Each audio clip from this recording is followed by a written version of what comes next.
wabarakatuh. Perkenalkan, nama saya Aditya Rifko Febriansyah dari UIN Radinatan Lampung, Prodi Psikologi Islam dengan NPM 21310600095, akan menceritakan secara singkat perkembangan peradaban Islam pada dinasti Abbasiyah. Proses pembentukan dinasti Abbasiyah terdiri dari 5 periode. Periode pertama disebut dengan periode pengaruh Persia pertama, yaitu pada tahun 132 Hijriah atau 750 Masehi sampai dengan 232 Hijriah atau 847 Masehi. Lalu ada periode kedua. Periode kedua disebut dengan masa penaruhan Turki pertama, yaitu terjadi pada 232 Hijriah atau 847 Masehi sampai dengan 334 Hijriah atau 945 Masehi. Lalu di periode ketiga atau masa kekuasaan dinasti Bumayyah dalam pemerintahan Khalifah Abbasiyah, itu terjadi pada 334 Hijriah atau 945 Masehi sampai dengan 447 Hijriah atau 1055 Masehi. Kemudian ada periode keempat, yaitu kekuasaan dinasti Saljuk dalam pemerintahan Khalifah Abbasiyah. Itu terjadi pada tahun 447 Hijriah atau 1055 Masehi sampai dengan 590 Hijriah atau 1194 Masehi. Dan periode yang kelima ada masa khalifah bebas dari pengaruh dinasti lain, tapi kekuasaannya hanya efektif di sekte kota Baghdad.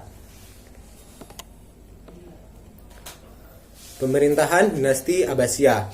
Dalam pemerintahan dinasti Abbasiyah, kepala negaranya itu disebut khalifah, yang setidaknya dalam teori memegang semua kekuasaan. Ia dapat melimpahkan otoritasnya kepada seorang wazir, otoritas pengadilan kepada seorang hakim atau qadhi, dan otoritas militer kepada seorang jenderal atau amir.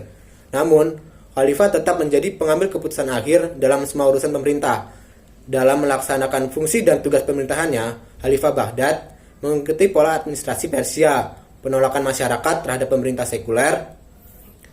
Dimanfaatkan Abbasiyah dengan menampilkan diri sebagai pemerintah imamah yang menekankan karakteristik dan kewajiban religius. Lalu berikutnya ada kemajuan pada Bani Abbasiyah. Kemajuan Bani Abbasiyah itu ada 4 bidang, yaitu bidang agama, bidang umum, bidang seni ukir, dan bidang ekonomi.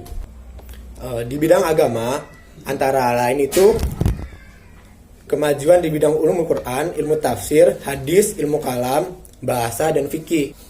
Berikutnya ada bidang umum.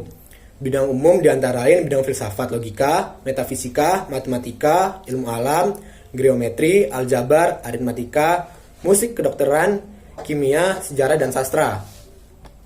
Berikutnya ada kemajuan dalam bidang seni ukir, antara lain musik, seni tari, seni pahat, dan seni sulam, lalu seni lukis. Berikutnya ada bidang ekonomi, antara lain ekonomi industri, lalu perdagangan dan perkebunan, pendapatan negara, dan sistem moneter. Dan yang terakhir ada faktor penyebab kemunduran Daulah Abbasiyah. Faktor-faktor yang mempengaruhi kemunduran Daulah Abbasiyah itu ada 5 faktor. Di antara lain adanya fisika dalam tubuh Daulah Abbasiyah. Friksi ini membuat daulat hanya sibuk mempertahankan wilayah yang sudah ada dan mengamankan perbatasan wilayah. Lalu yang kedua ada gaya hidup mewah dan foya-foya pada lingkungan pejabat. Yang ketiga, khalifah yang berkuasa bukan sosok yang kuat, sehingga mereka mudah mempengaruhi pegawainya. Yang keempat, banyaknya serangan-serangan yang dilakukan kaum Salibis ke Palestina. Dan yang terakhir, yang kelima, serangan Mongol ke jantung kota Baghdad mengakhiri riwayat Daulah Abbasiyah. Mungkin itu saja yang dapat saya sampaikan. Saya akhiri. Wassalamualaikum warahmatullahi wabarakatuh.